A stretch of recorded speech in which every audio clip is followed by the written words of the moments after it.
Эмне үчүн 700 эсеп, 500 эсеп эмес? Же балким таптакыр бошотуп койсо кандай болот? Майыптарга жардам болсо, мындай чала болуп калбайбы? Азыр мүмкүн эмес, өзгөртө албайбыз, бирок негизи бошотсок туура болот эле да. Анан экинчи суроо, эгерде майыптар жанагы инвалид деп коебуз, айрым инвалиддик психикага байланыштуу инвалиддик берилет. Баары тең болгондон кийин алар шайлоого катыша албайт да баары бир, туурабы? Баягы бизде шайлоого барганда талапкерлер медициналык справка тапшырбайт да.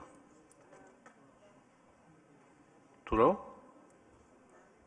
Ошондуктан мен мындай деп ойлойт элем. Эгерде ойлонуп көрсөңүздөр, балким ушул дагы мүмкүнчүлүк бар. Эгер бошотолу десек, бошотушубуз керек.